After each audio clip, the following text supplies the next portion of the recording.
All right, guys, welcome back to Plant-Based Kidney Health. As always, I'm Dr. Sean Hashmi. My partner is Michele Crosmer. So, Michele, today's topic is what are the diet and food recommendations for gout, and specifically talking about plant versus animal purines. Yeah. So first of all, I think it's just important for people to remember that purines are, they're a compound that can increase uric acid levels, and then those higher uric acid levels can lead to uric acid crystal formation, which can then, build up in soft tissues, joints, and then that's where people see gout flare-ups, and then the painful symptoms that go along with that. So I think first, we kind of want, of course, we want to talk about what not to eat or what to have less of, and then what to have more of. And then we'll kind of look more into the animal and plant side of purine. So things that we want to avoid or limit in the diet, first of all, is going to be the higher purine meats or animal products. So your organ meats, high amounts of red meat, shellfish like lobster, shrimp, scallops, other fish like sardines, herring, anchovies. Those are all going to be higher purine meats that someone with gout or looking to prevent gout is going to want to limit or avoid. The other thing is alcohol, especially beer, liquor. That's usually across the board with gout recommended to reduce intake or avoid with gout. And then the other thing is high fructose corn syrup. And so fructose can stimulate uric acid production. And so high fructose corn syrup obviously is this very concentrated amount of fructose, and that should be avoided, in a diet that's good for gout. Where do we find high fructose corn syrup? Usually in highly processed, foods that have added sugar. So think of sodas, even lemonades and teas and punch and juice and things like that. You would see in the ingredient list, high fructose corn syrup, and that's what's being used to sweeten it. But you can also find it in sauces and cookies and granola bars and all kinds of just packaged processed junk food. Really, again, you're going to be looking at the ingredient list, but we want to avoid the high fructose corn syrup. Then it is ideal to be limiting or avoiding the like highly concentrated sources of fructose. So even, some juice can have high fructose corn syrup added to it, but even juice in general can just be a more concentrated source of fructose, and it's not coming along with the fiber. And so, or even some dried fruits like raisins and prunes can be the concentrated sources. Now, this does not mean oftentimes, and I'm sure we'll get in the comments, people say, well, I shouldn't be eating fruit because fruit has fructose. So fruit is still beneficial. You think of, yes, fruit contains fructose. It also has fiber, other vitamins, minerals, but it also is alkaline producing, and that helps to actually lower uric acid levels. So there are benefits to the fruit that come along with the fructose. And again, it's not in this high concentrated amount like we see in high fructose corn syrup. So those, I would say, are the main things that you're going to want to avoid. Something else before we get into what you want to eat is that weight loss and exercise in general can, of course, if weight loss is needed, but that can help with lowering uric acid levels. So that's an important part of it. And oftentimes you'll see there are links between people consuming a lot of foods high in high fructose corn syrup and gout and weight gain. So that's why cutting that out and weight loss, and then of course exercise on top of that, can all be beneficial for gout. What do we want to eat more of? Of course, fruits and veggies, as I said, for kidney disease, the alkaline producing benefits of fruits and veggies is important, but also for gout and lowering uric acid levels.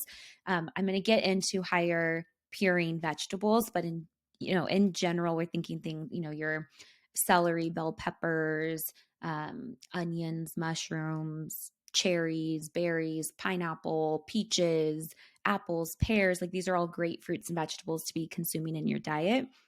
And then lower purine protein sources. So from the animal side of it, that's, like your eggs or chicken or lower fat dairy are going to be lower in purines.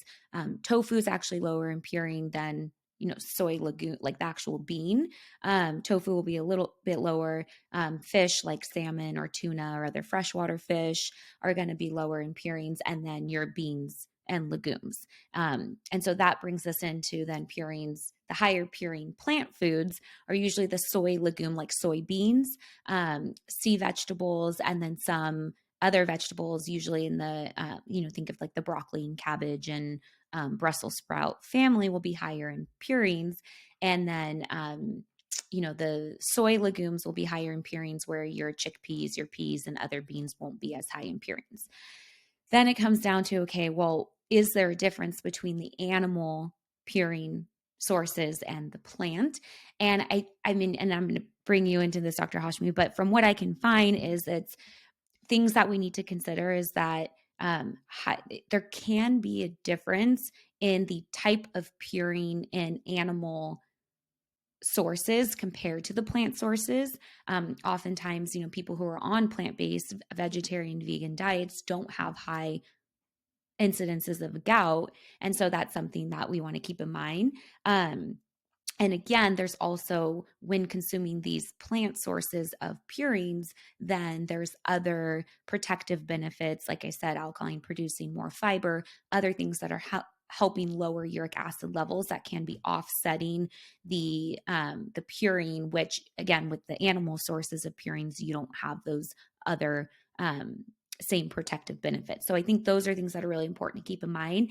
And again, I think there's no across the board answer on the plant side of things. Someone who needs a lower purine diet, again, there's not a no purine diet, but a lower purine diet. I think first you'd want to cut out high purine animal products, the high fructose corn syrup, the alcohol, make sure you're at a healthy body weight, you're exercising, getting plenty of fruits and vegetables in, fiber in your diet, a more alkaline producing diet. But then when it comes down to specific plant foods that are higher in purines, there's plenty of other options that aren't super high in purines, in my opinion. So I think you could still keep those out of your diet. But at the same time, there is some newer thought and theory around there being a difference between the animal purines and the animal purines and how that affects uric acid production in the body. Anything you want to add to that, Dr. Hashmi? Yeah, the only thing that I would add is in my clinical practice, both in obesity medicine and in nephrology, a lot of my patients will ask me such specific questions about, this vegetable is higher in purines, and that's why I'm getting gout. And my response to that is no, that's not why you're getting gout. Stop drinking the alcohol, right? So we have to realize that sometimes, there are things that, even though they account for 20% of what we think, will give you 80% of the results out there.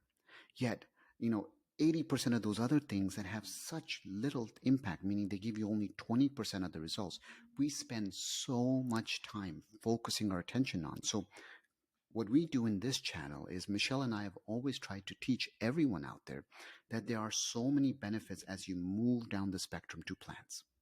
Now, we've had questions about lectins, we have had questions about purines, we've had questions about potassium, we've had questions about phosphorus, and we've explained all of those in a way that the research is still consistent with moving down this platform.